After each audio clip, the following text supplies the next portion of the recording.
Hello, my name is Nicole Eilers, and I'm a PhD student from the University of North Carolina at Chapel Hill. I'm so thankful to have the opportunity to share my work with you all today and to learn from the work that you all are doing as well. I'll only be sharing an overview of my dissertation project today, so if you're interested in more details, you can contact me at the email address listed on this slide. The title of my project is Creating a Critically Inclusive Classroom Community, a Participatory Action Research Project. In short, my work aims to answer the question, what happens when one early childhood classroom engages in the project of creating a critically inclusive classroom community? To explain what I mean by critically inclusive, I'm going to share 3 images with you, each representative of different ways that inclusion has been implemented within the field of education. I'll explain how each relates to critical disability theory, a framework for exploring how the ideas of ability and disability are produced and challenged within society. The first image shows the earliest implementation of inclusive education. Here, inclusion refers primarily to the physical placement of students with disabilities into the regular education classroom. This type of inclusion is synonymous with integration and continues to position children labeled as disabled as outsiders.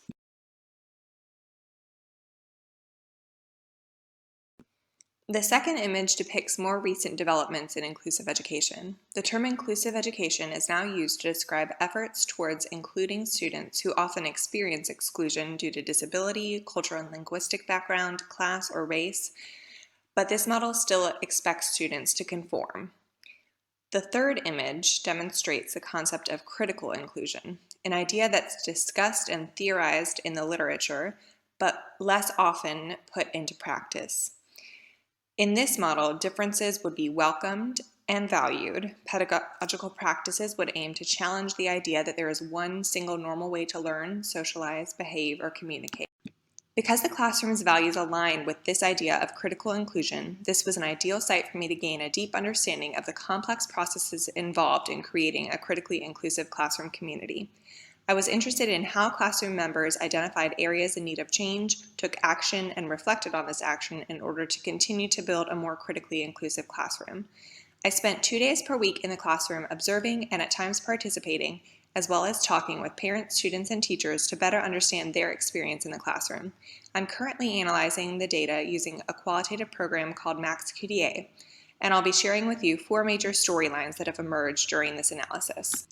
The first storyline, which was most significant at the beginning of the school year, relates to academic instruction.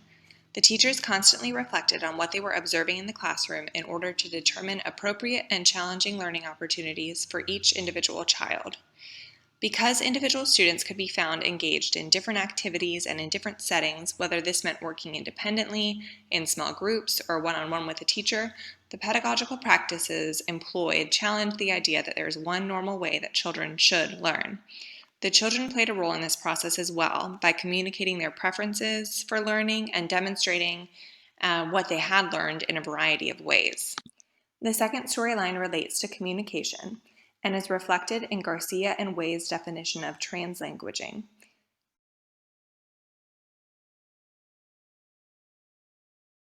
Due to the multilingual nature of the classroom, students and teachers drew on all of their linguistic resources, verbal and nonverbal, in order to communicate with one another. Again, translanguaging challenges the idea that there is one normal way to communicate. The use of gestures, facial expressions, written language, and pictures to support what was being said verbally by both teachers and students demonstrated how different modes of communication were valued within the classroom. The third storyline was the navigation of unanticipated challenges, from noisy construction to transportation strikes to the COVID-19 pandemic to moving locations. This classroom was constantly responding to changing conditions. While certainly challenging, the need to respond to these changes made the idea that there is no such thing as normal very real in daily life. The classroom community worked together to decide how best to respond to each new situation, which contributed to the development of innovative, reflexive, and flexible pedagogy. The fourth storyline is about the process of building a sense of belonging and respect within the classroom. Because the pedagogical practices of the classroom were responsive to differences rather than requiring children to conform to a specific way of learning, the classroom quickly became a place of belonging for all members. This sense of belonging is what provided a foundation for open conversations about difference, inequality, gender, race, and disability. Discussing rather than ignoring difference is a key component in building a critically inclusive classroom. This is particularly relevant in early childhood education, a field that often views children as too young to engage in conversations about complex social issues. This project focused on a single classroom, as the idea of testing out a critical approach to inclusive education is still a new one. The story that unfolded as this classroom worked to create a critically inclusive community has implications for both the field of critical disability theory and the field of early childhood inclusive education. By paying attention to how ideas about what is normal are constructed within society and the classroom settings, critical disability theory provides a platform for challenging taken for granted beliefs related not only to disability, but also to gender, race, class, culture, and language.